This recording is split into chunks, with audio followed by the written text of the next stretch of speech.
Thank you, Dr. Koya, for joining us. I'm so excited that you're here. You might know Dr. Kanchan Koya as Cheap Spice Mama on her popular Instagram and Twitter accounts. She has a degree in biomedicine from Harvard and training in the Institute of Integrative Health. And she promotes the evidence-based benefits of spices and helps to demystify their use in everyday cooking through primarily her cookbook, Spice Baby, which is very family forward, and through her social media accounts. Recent her articles and videos have also been featured in Huffington Post and BuzzFeed Tasty. Her, her most recent project is the Mom Light podcast, which is really exciting. She began earlier this year, where she hosts speakers on lifestyle medicine topics, combining cutting edge science and ancient wisdom to promote a healthier everyday life. Thank you so much, Dr. Koy, for joining us. Oh, thank you so much for having me, Laura, and all of you. And it's fun to be here.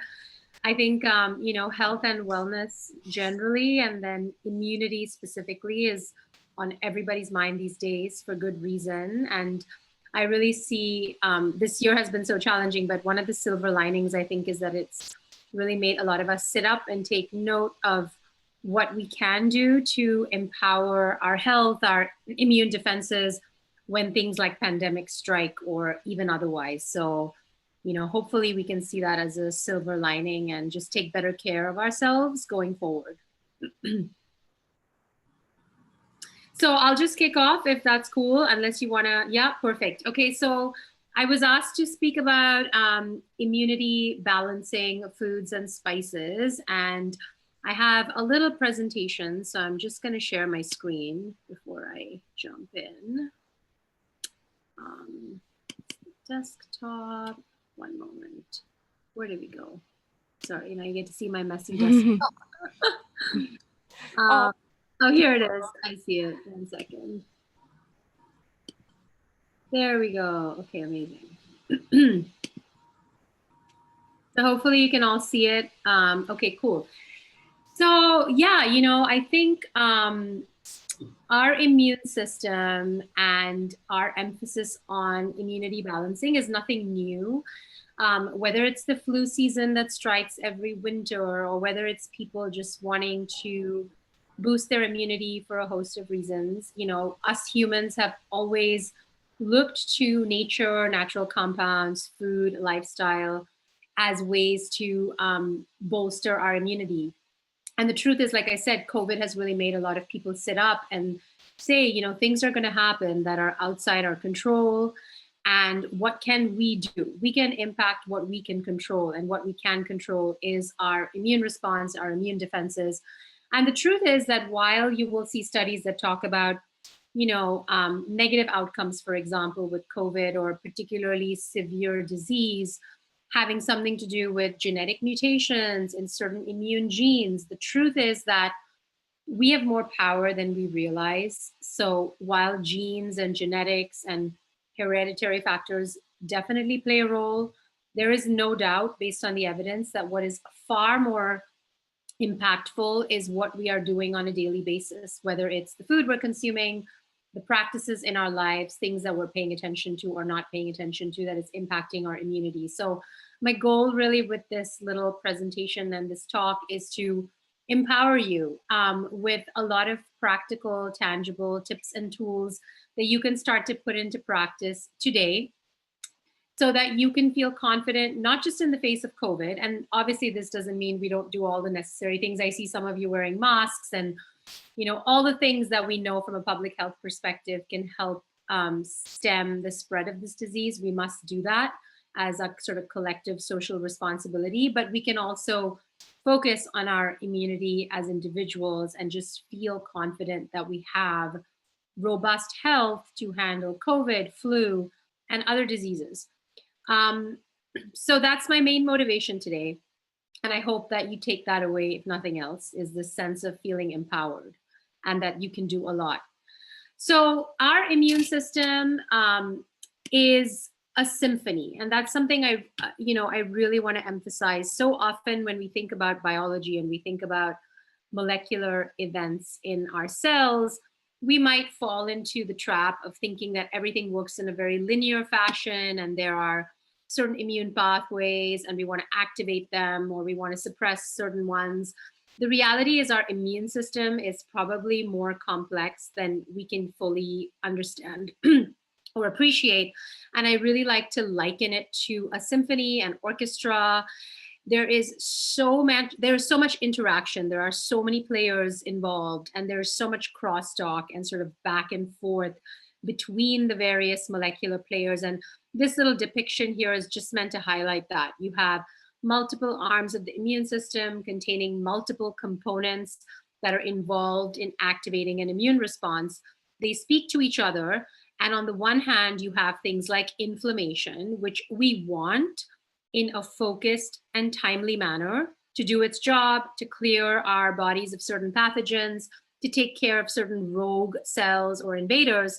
But then we want that inflammation via certain anti-inflammatory mechanisms to be calmed down so that we can minimize collateral damage and we can minimize cellular and molecular harm. And this symphony aspect and this kind of balance and homeostasis is really, really important to keep in mind when we're thinking about immune activation or deactivation or how food and lifestyle impacts the symphony. So, we need, like I said, timely and localized activation of our immunity so that it can clear pathogens, it can clear rogue cells. And I think this is something that maybe a lot of us don't appreciate. Our immune system isn't just there to deal with viruses and bacteria and fungi and invading pathogens. It's also there to keep rogue cells at bay. And if we think of rogue cells, obviously we think of cancer. Immunity plays an incredibly important role in cancer prevention. And while COVID is here and COVID is real, the cancer burden on society as chronic disease is growing. And so as young, healthy people, we need to think about ways to bolster our immunity for the future to keep cancer at bay.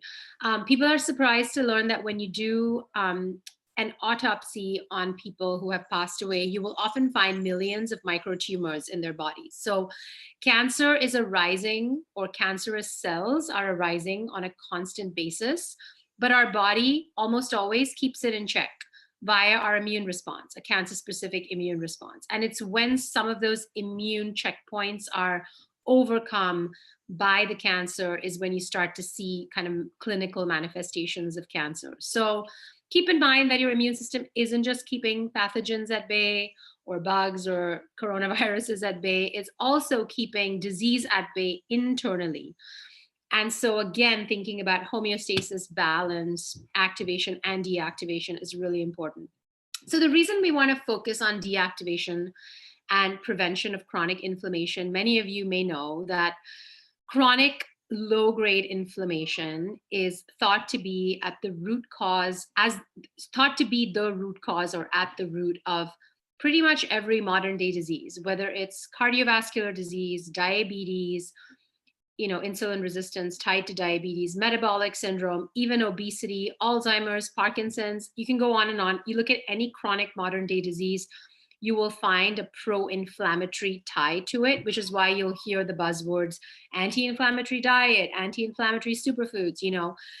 We want inflammation, like I said, in a timely, localized fashion, but we really don't want chronic inflammation. And unfortunately, the evidence suggests that particularly in the West, particularly in the United States, most of us are chronically inflamed.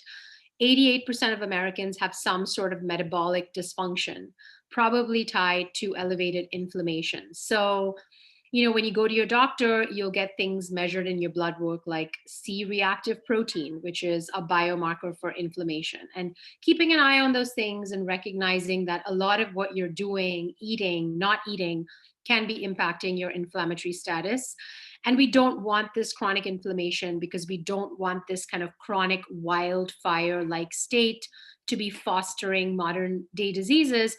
And the other thing I'll say, a lot of people who complain of being tired all the time, think about it. Inflammation, as you see in this slide on the left, is a very molecularly demanding process. There's a lot of players, there's a lot of molecules, there's a lot of things being secreted. So it's energetically demanding on the cell. And chronic inflammation can be a huge energy suck and a huge contributor to fatigue. So a lot of people who complain of being chronically fatigued might actually be suffering from chronic inflammation. So a lot of what we're going to talk about in terms of the foods, the spices to manage inflammation become relevant above and beyond, again, pandemics and all that stuff. So when thinking about food and lifestyle measures that affect our immunity, we want to strive for balance. I'm going to say this over and over again. We want to focus on homeostasis. And this is why I'm a huge proponent of whole food-based intervention instead of supplements. I think supplements have a place. There are some that I take that I'll share. But whole foods from nature present themselves as part of what we call a whole food matrix. This whole food matrix that your body sees, for example, when you take in an apple, or you take in the whole moringa leaf, for example, in a powdered form, the body sees this whole food matrix. It sees fiber, it sees micronutrients, it sees vitamins, minerals as a matrix.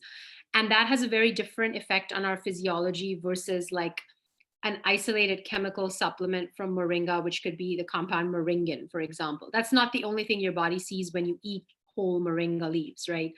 So whenever possible, we should be providing our body with whole foods in the context of this whole food matrix, because that's where the magic happens. That's where you're hitting, in some cases, the same food will have multiple components as part of that matrix that hit different components in this inflammatory cascade, promoting homeostasis. So we don't want magic bullets. We want kind of this like orchestral symphony balance, right? Okay, so just reiterating, balance is key. So this is just a slide that shows if you have a decreased immune response, obviously we know we're predisposed to greater infection, greater risk for cancer. And then if we have too much of an immune response, we have things like autoimmune disease. We have things like allergies. If you've been following the news on COVID, you'll hear people talk about long COVID, or you'll hear people talk about, autoimmunity post-COVID. Basically, what is happening is your body is mounting an immune response to deal with the coronavirus that causes COVID-19. And in some people, this immune response fails to then calm down. And we end up with these autoimmune-like symptoms that can last a long time. So even in the context of what we're all facing as an immediate threat, this balance becomes really, really key. And there are certain cells and certain components that promote balance in this immune response, and certain foods that impact that. So we'll talk about that as we jump into some of the specifics here. If there are any questions, I welcome people to pop them in the chat box, and maybe Laura, if you see anything pop up, you can let me know. Okay, so I wanted to jump into some specific examples now that you have a sense of this kind of symphony-like landscape of the immune response, some specific examples of foods that impact the symphony in various ways. And you'll start to appreciate why the whole food and the whole food matrix becomes so important. So we'll start with, and these are foods for which there is scientific evidence. I have nothing against ancient wisdom and intuitive wisdom around food as medicine or medicinal foods or healing foods. In fact, our ancestors knew a lot of this that is now being validated by modern science. But I like to pick things for which there is scientific evidence. In many cases, it is just simply corroborating ancient wisdom, and it always blows me away and makes me sort of think like, wow, our ancestors were so wise. They knew this stuff intuitively without access to things like microscopes and petri dishes.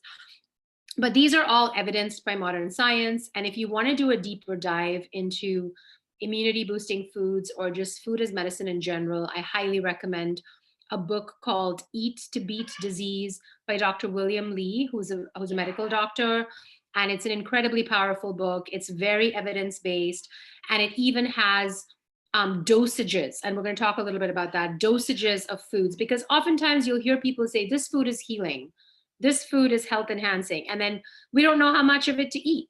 And so it's like, okay, yeah, I'll incorporate it into my diet. But in cases where we do have evidence about portions, I have mentioned that. And Dr. William Lee in his book, Eat to Beat Disease, really does that very beautifully. So highly recommend that book. So let's talk about mushrooms. If you've ever talked about immunity balancing foods with anyone, I'm sure mushrooms have come up. If you've Googled it, mushrooms have come up. Mushrooms are definitely one of the most potent evidence-based immunity balancing foods. And the reason I'm using the word balancing is because they have both immunity promoting effects and also anti-inflammatory effects. And this is why I love whole foods. So you're getting almost both arms of the immune system supported and really achieving that homeostasis that we're looking for. So bioactives in mushrooms like beta glucan, which is a type of fiber, can boost antibody production and immune function. And all you need is 1.3 cups of mushrooms a week. So you can eat more, but if you're getting to about a cup and a half a week, which is like maybe 2 servings or even like one really mushroom rich risotto or stroganoff, or I have a mushroom stroganoff in my recipe booklet that you'll get after this seminar. It's delicious and it's packed with a whole bunch of mushrooms. Now, people might ask, are certain mushrooms better than others? A lot of mushrooms have been studied, but really it seems like they all have benefits. So white button mushrooms, which are the most generic kind of mushroom, were looked at in this study where they found 1.3 cups were beneficial.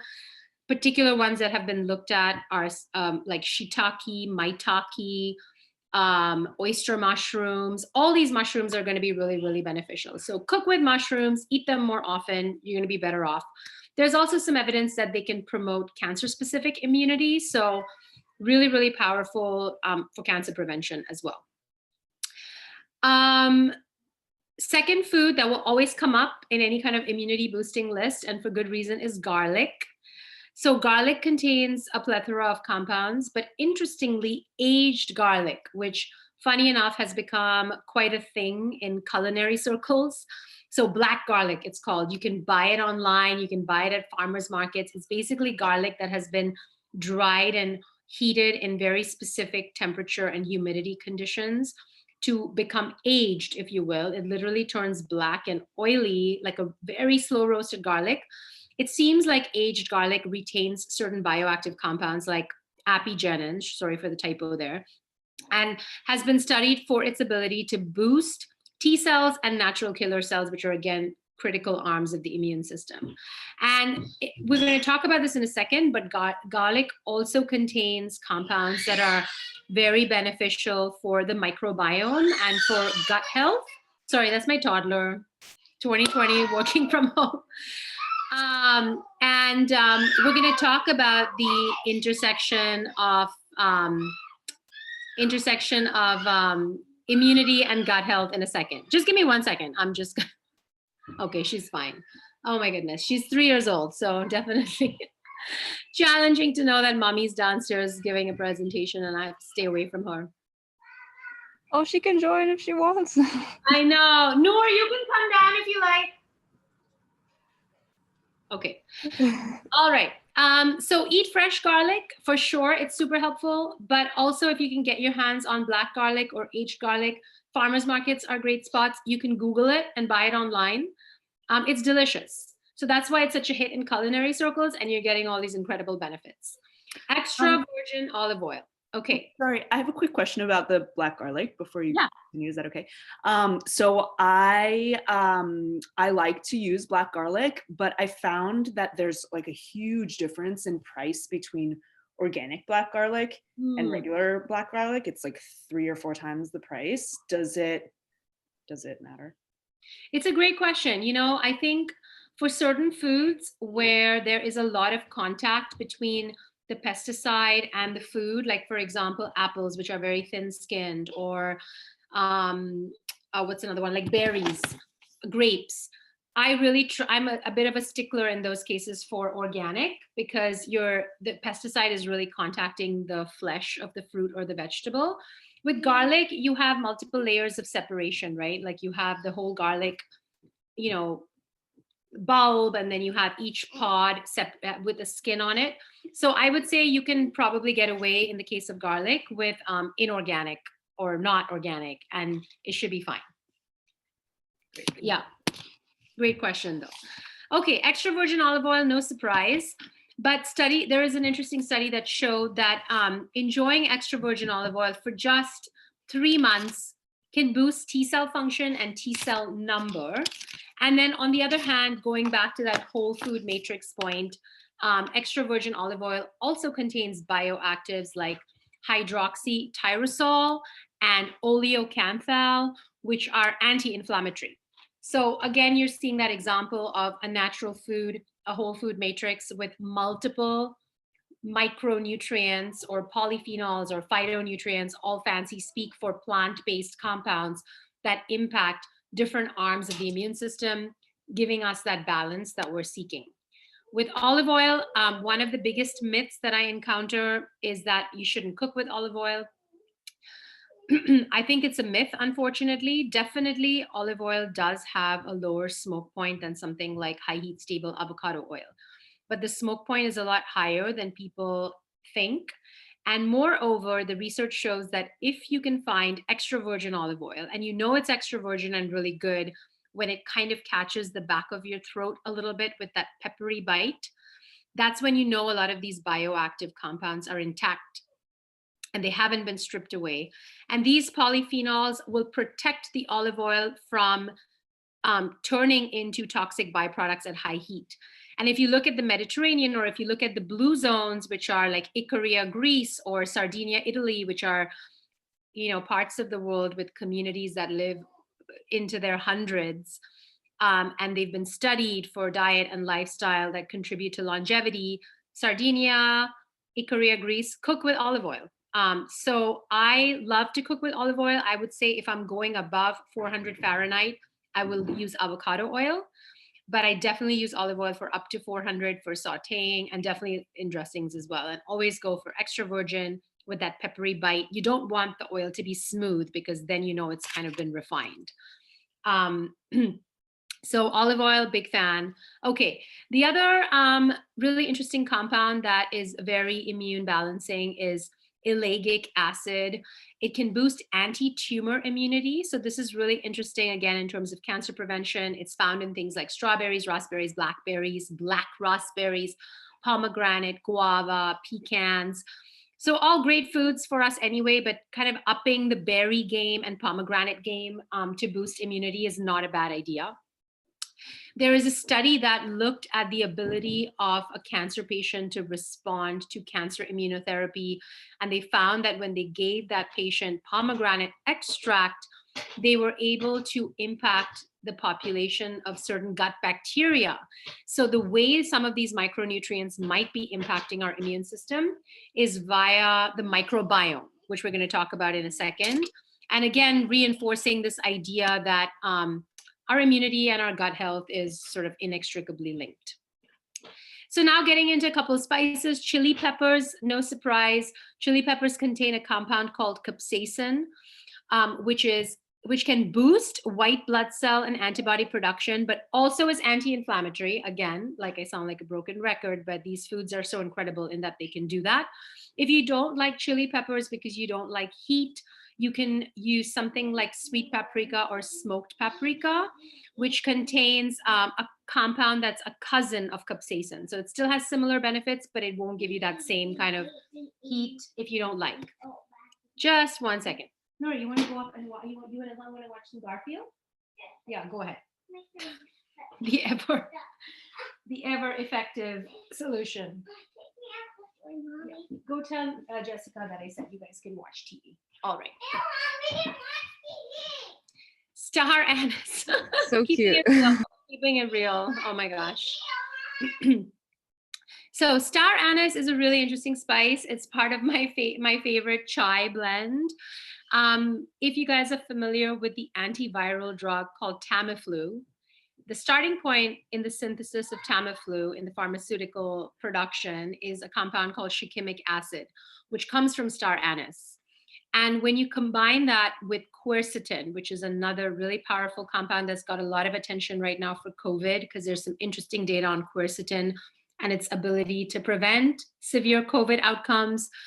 It's a micronutrient found in apples, onions, capers, 3 foods I try to eat every single day. When you combine shikimic acid with quercetin, you get even more powerful antiviral effects. So if my family is coming down with a cold, flu, anything viral, I up the ingestion of star anise. I'll make the chai blend without the tea leaves for the kids. I'll make it with the tea leaves for myself. In one of the recipes that you'll receive, there is a broth.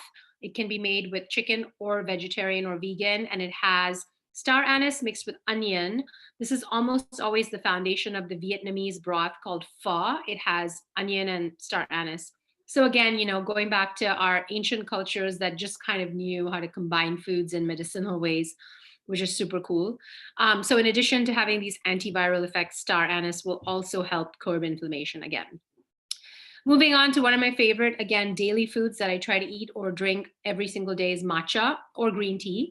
So matcha is simply the green tea leaf that has been deprived of sunlight for a little while so that it can enrich itself in these polyphenols, and then it's ground down into a powder. And it's often just had with hot water. In Japan, it's considered very, very soothing. It has a compound called L-theanine, which gives you this kind of alert but calm state, unlike coffee, which can make you a little bit jittery.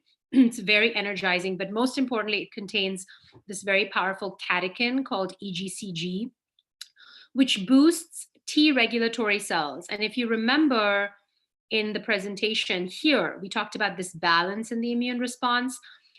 A subset of cells that are really, really critical in ensuring this balance are what are called Treg cells or T regulatory cells. And EGCG is a really powerful activator of Tregs. So another food that I recommend every day is matcha or green tea. Matcha is going to give you more EGCG than green tea. But be careful where you get your matcha from, because it's the whole tea leaf, it can also be high in heavy, heavy metals like arsenic, cadmium. So get it from a reputable source and ask.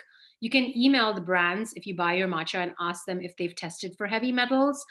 And then there's a brand that I love that has tested called Peak, P-I-Q-U-E, Peak Matcha, which has been like quadruple screened for toxins, heavy metals, mold, or whatever. It's a little pricey, but it's really, really high quality. And then just moving to that point that I already made about gut health and immunity. So 70% of our immune system resides in our gut. And so our microbiome and the integrity of our gut health is intimately linked to our immune system and our immunity, which is why you'll hear people talk about the gut. There's a gut-brain axis, but there's also a gut immune system axis. And so especially when it comes to chronic inflammation, the integrity of your gut microbiome and your gut lining is super critical. So when we're thinking about gut health, which I know is the topic of a whole nother seminar, what we want to focus on, if we want to simplify things without getting too complicated, really what we want to focus on is earth-grown nutrients, a diverse array of plant-based foods.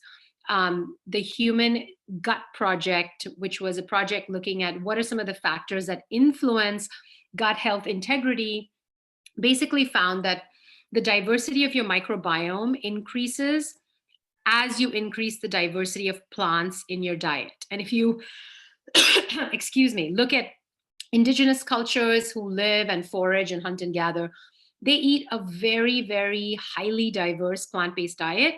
Even if they do enjoy animal products, the diversity of plants in their diet is just mind-blowing. And most Americans consume about 12 different kinds of plant-based foods in general, because we have sort of become so tunnel vision about what we eat. Like we eat the peppers, the tomatoes, the carrots, the cucumber, that's it. And chicken. So if I can leave you with another takeaway, it's like to try to increase the diversity of plant-based foods in your meals. You can even count and see how many plant-based foods did I get this week. I think they say the magic number is like 30 plus or 80. And, you know, spices count. So every spice is a plant-based food. Olive oil is a plant-based food. You throw almonds in there, it's a plant-based food. Sunflower seeds. So it's not as hard as you think to get that diversity in. Every time you go to the farmer's market or the grocery store, challenge yourself to pick up a vegetable that you've never cooked with before, that looks a little intimidating and you're like, I don't even know what this is. You can Google it. You can find something really simple to do with it. And when in doubt, roast it in the oven with a little olive or avocado oil and some smoked paprika, and you pretty much can't go wrong. But increasing the diversity of plant-based foods is going to be a really powerful way to enhance the diversity of your microbiome and consequently your gut health. So those are your prebiotic foods. Probiotics would come from fermented foods. I do take a probiotic supplement as well, though I think they're often touted as these magic bullet solutions. I think they can be a valuable part of a wellness regimen, but I don't think they are like in isolation, the panacea that they're often touted to be. If you're going to choose where to spend your money, I would rather you spend it on a diverse array of plant-based foods than on an expensive probiotic. Fiber is king because fiber feeds these microbes in our gut. These microbes then go on to make something called short chain fatty acids. One of the well-known ones is butyrate, which literally travels around your body and keeps inflammation in check. So it's very linked at a molecular level, your microbiome and your immune system.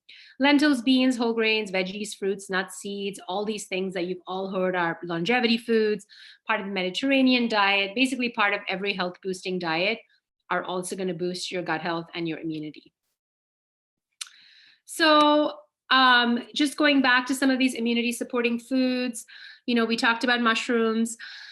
Vitamin C is important for immunity, and things like strawberries, oranges, spinach, beets, bell pepper, broccoli are all going to be amazing sources. Vitamin D3 and K2 is really important for immune function and is emerging as especially important for COVID and lung health and preventing deleterious outcomes. I think I saw a study that said if you're vitamin D deficient, your chances of severe COVID are like really substantially higher than somebody who's vitamin D sufficient. So I would recommend everybody get a blood test as soon as, whenever you can. I know it's difficult now, to measure your vitamin D levels. If you have color and pigment in your skin like me, I'm Indian and I live in New York where I'm like, it's winter. I am definitely D deficient. I've checked that with blood work and I supplement. So you want to talk to your doctor, you want to supplement for D3, you want to try to combine vitamin D3 with vitamin K2, which is going to help the D3 and the calcium go to your bones rather than to your arteries. So that's really important. It's hard to get vitamin D from food. You do get a little bit from mushrooms and things, but probably most of us need to be supplementing, especially in the winter. Zinc, again, important for immune health and for antiviral immunity. It is found in things like legumes, nuts, seeds, all the things that were on the previous slide. It's also found in chicken and fish and things like oysters. And you can always consider a zinc supplement.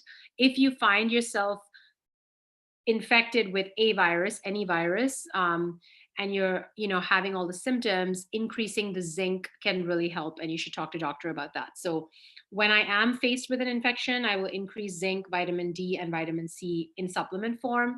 And when I'm not actively fighting an infection, I will try to get my zinc from food. I will supplement with D, and I will also get my vitamin C from food.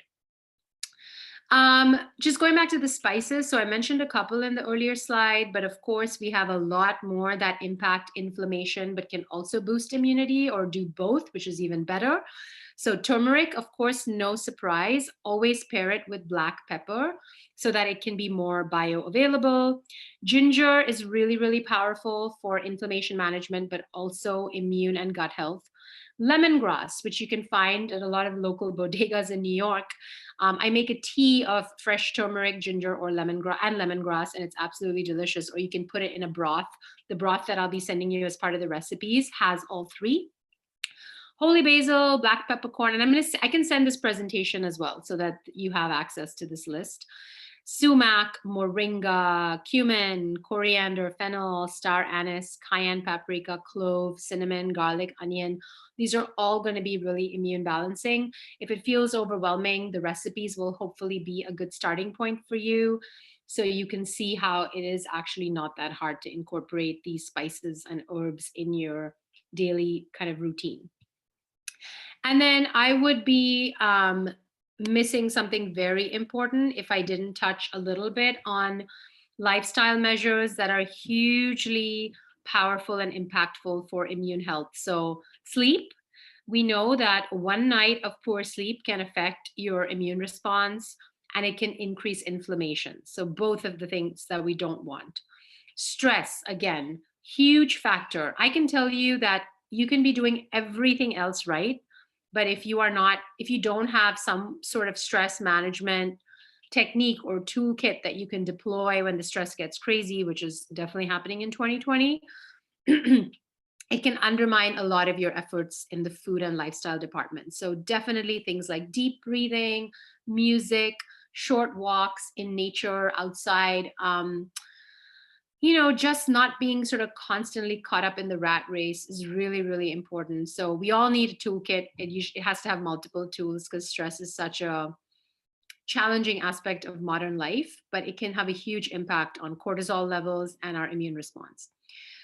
Smoking can really affect your immunity. So if you smoke, don't smoke or severely cut back. Alcohol, the same.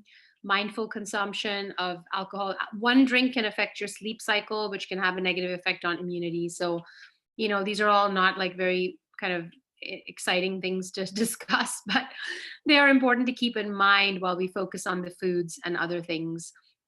And connection to nature is like, there's research that it can impact your cortisol levels, it can impact your stress, it can impact so many things. And of course, I live in Brooklyn. So, I mean, I have small parks here and there, but it doesn't have to be complicated. And here's a little hack.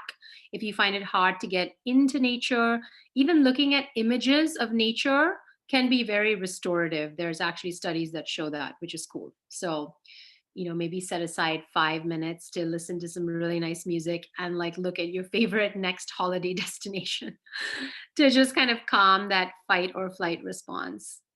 And so what you'll be receiving in the recipe packet are recipes for some of these dishes. There's an immunity supporting tea. There's a matcha avocado mousse with cardamom, maple, Brazil nuts, and berries. Selenium is another micronutrient that's found in Brazil nuts that's very, very critical for immunity. So 1 to 2 Brazil nuts a day is not a bad idea.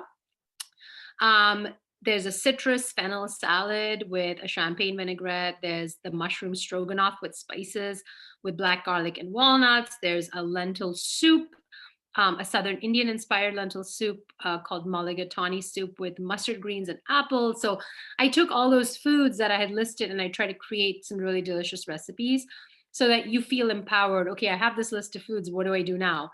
Make some meals and eat them and enjoy them and make them again. And that's really how you start to put this kind of food as medicine ethos into practice. So just key takeaways are, our bodies are infinitely wise. We're sometimes bombarded with messages from, all around that we are flawed and we are weak and we need to rely on pharmaceuticals. And I have nothing against pharmaceuticals. I worked in that industry. I come from that world. It can be really powerful, but we can be doing something on a daily basis before we get sick so that we don't get sick. And I think food and lifestyle become so critical in that regard. Our body and immunity will thrive if we nourish it. The intention has to be one of self-nourishment, not punishment, not deprivation. It's like, you're honoring, you're bolstering a really powerful system with a lot of love and care. Food as medicine can and should be second nature to us. So I would love for everybody to get to a point where you don't need to rely on a presentation or, you've internalized that some of these foods have all these incredible benefits and you found ways to incorporate them into your kitchen. Maybe you break some rules, maybe you make up some weird recipes. That's totally fine.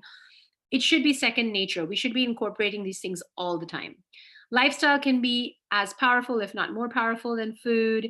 It's just we're part of a whole kind of magical, natural world. And just remembering that can be very healing in itself. And then Yeah, I just want to thank you guys for being here, for giving me this opportunity to talk about something I clearly love and feel very strongly about and really believe in. So I welcome any questions and I thank you for listening. Thank you so much. That was so great. It's very interesting, like the intuitive sense of what we should be eating. I feel like every time I'm sick, I want to eat like Vietnamese pho, and it's so funny that you mentioned that. Yeah. That like I don't think about it, but it just it's like an intuitive sense. And you have a very deep scientific background, and I don't know how like you see this kind of intuition with your like biomedicine PhD lens, or like how maybe you might justify a sense of intuition within that world. Yeah, it's a beautiful question. I think sometimes science hasn't quite caught up to our human reality. I think intuition and intuitive wisdom was a part of our way of being for millennia. And then we moved very sort of starkly in this direction of reductionist science. And we decided we needed to separate like spirituality and the spiritual world from the material world. But if you go back to quantum physics, Einstein's work, they're not separate, right? Like we are all energetic vibration. Everything has energetic vibration, including our thoughts and intuition. And it all impacts our health, which is also energetic vibration. So if I was to reconcile it, I would have to tap into quantum physics and say that there is room for intuition. And I think it's the missing piece, to be honest. So I'm so glad you brought it up. And I think, we know, and you can start to experiment, like just getting quiet and like trying to tap into it in moments when you don't feel so great or you just want to know what you need. Like, for example, wanting to eat a broth when you're sick. That's just intuition at work. Wanting to sleep in because you're sick. That's also intuition. Wanting to not override your body's signals of being depleted or tired so that you can have some rejuvenation and rest. It can be simpler than we think, but we obviously sometimes don't lean into that and we just use like our mind and our rational thought processes. But I think they're inextricably linked, and I think there is science to support it if we're willing to look. Oh, and just to say, one of the most powerful pieces of evidence that intuition and mindset and like vibrational frequency matters is the placebo effect, right? So every pharmaceutical trial, billions of dollars worth, has to have a placebo arm.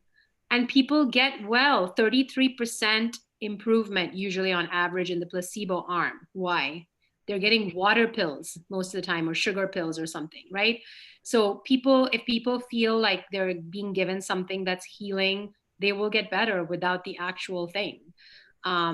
So there's a huge connection to kind of mindset connected to intuition and our physiology. I had a question about use of some of these spices. So I was just checking out your website, and a lot of your recipes, they look amazing, but they're also, you need to cook. And I think in terms of working with patients in the future, time and like, especially time to cook is a big issue. So are these spices as beneficial if people are just like sprinkling them on top? Does it necessarily have to be activated by heat or activated by fat? Yeah, it's a great question. So some of the polyphenols in some of the spices do better in response to heat and fat. Like curcumin and turmeric is thought to be activated in oil, in the presence of black pepper and a little bit of heat. Some of the polyphenols might be fine sprinkled on top. So it really is like dependent. When it comes to cooking with the spices, I like to super simplify it. So if someone's making scrambled eggs, can they throw a little turmeric in there? If someone's making popcorn, can they add a little turmeric to their coconut oil in the popcorn? If someone's making pancakes, can they add a little cinnamon? It doesn't have to involve a very complicated recipe, which is like a curry or whatever that I usually like to make.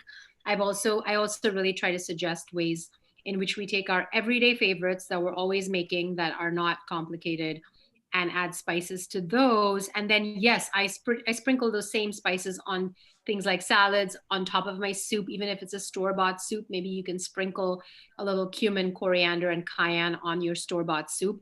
You're still going to be getting a lot of the benefits. But some will be more beneficial if heated in fat and actually used in cooking. Thank you. I actually had a question kind of in that vein as well. I wanted to thank you for your presentation. I thought it was fantastic, so interesting. Thank you. And I was wondering, in terms of kind of the activation in the particular micronutrients that are in these spices, is there a difference between whole spice versus ground spice in that respect? Because I was looking up some recipes and some recommend getting the whole versus the ground. So just was wondering on that. And then a kind of second little part to that, which is a little bit different, is in terms of the avocado oil, which you were suggesting at the higher smoke point temperatures, would you recommend like extra virgin in that respect, or cold pressed, or some specific type as well? So just wondering. Yeah, I'll answer the avocado oil question really quick because it's easier, which is that, yes, I recommend cold pressed or expeller pressed so that you're avoiding some of those industrial solvents. And, you know, I think you can look up online. Well, there's a few brands that do it really well, but definitely cold pressed or expeller pressed would be the way to go. And then in terms of the spices, whole versus ground, I think there's room for both. They're often used interchangeably depending on what the recipe calls for.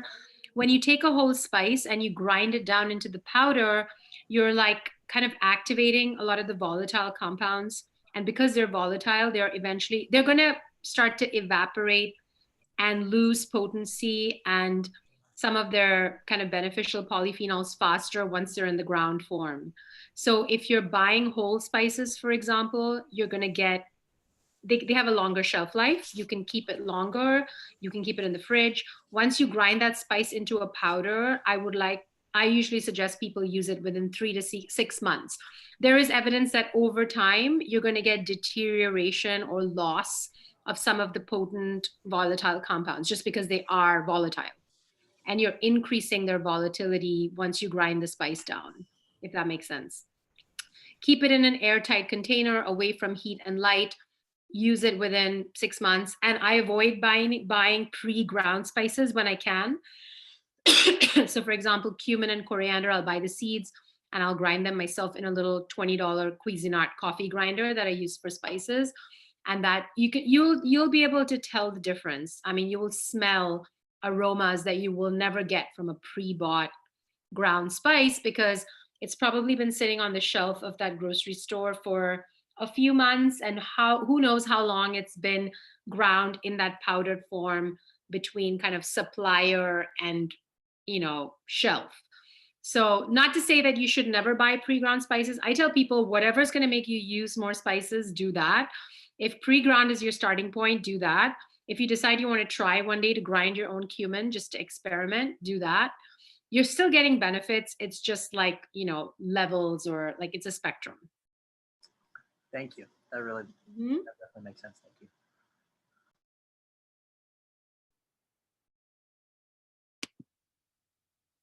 Cool. So if there's no more questions, I will let Laura.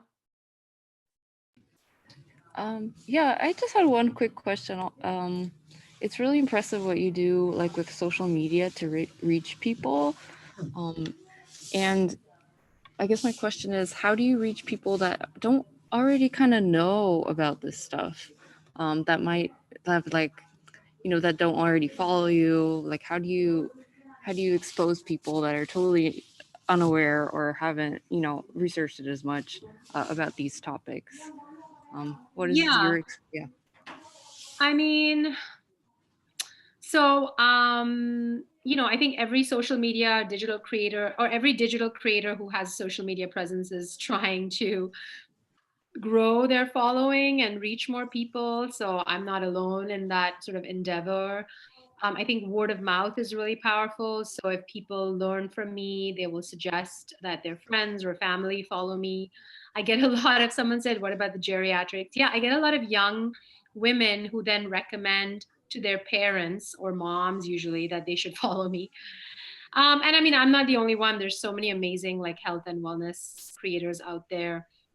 I think it's a good question because I think it's easy to assume that everyone is concerned with health and wellness and food as medicine because that's my bubble.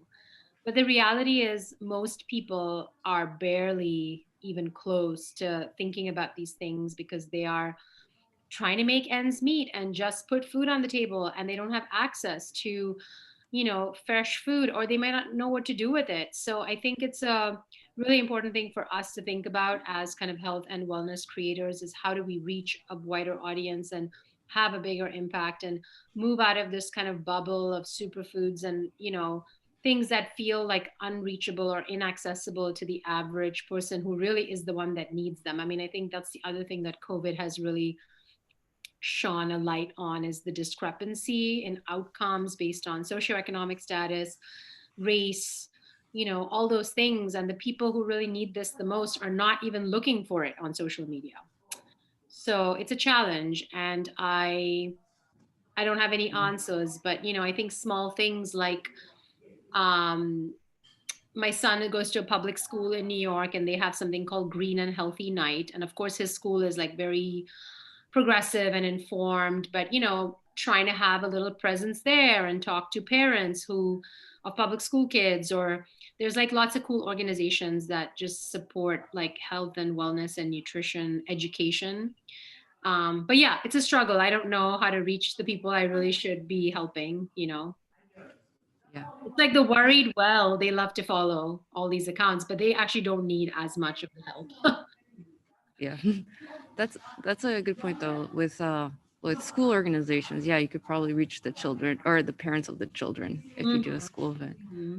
And then hospitals, and so yeah, I've been doing some more partnering with like organizations that teach healthcare workers or like healthcare providers about food as medicine, because as you guys know, like nutrition in medical school is like 24 hours of nutrition training. So a lot of doctors don't even know that much about food as medicine, and they want to know, but they're taught about pharmaceuticals. And so I think there are opportunities to talk to doctors, which can then have a bit of a domino effect on patients. So I'm exploring all of those things and well aware that there's a huge unmet need. Yeah. Well, that's really exciting, and I can't wait to hear what you do next with that. And thank you so much for joining us. It's been so nice. Thank you for having me. It was a really fun break. Sorry about my children. No, they're very cute. Thanks for your patience with that. Yeah, and if there's no other questions, thank you. I will send you this presentation PDF, and I'll also send you the recipes that you can forward along to people. Perfect. Thank you. And Alex is our cooking, or is our chef, is our club chef. So he'll be making something probably. Yeah, you should make the immunity balancing soup. It's like a pho, but it's basically vegan because I didn't use any chicken in mine. So you can use chicken, but I used mushrooms and all the spices, and it's delicious and very easy. Thank you so much. I'm excited. Cool. Thank you so much, guys. Take care of yourselves. Stay warm, stay healthy. Yeah, hope the snow's not so bad. I know, right? I know. We're getting ready. Thank you. Okay, bye. Bye-bye. Oh, hi, Alex. Sorry to volunteer you.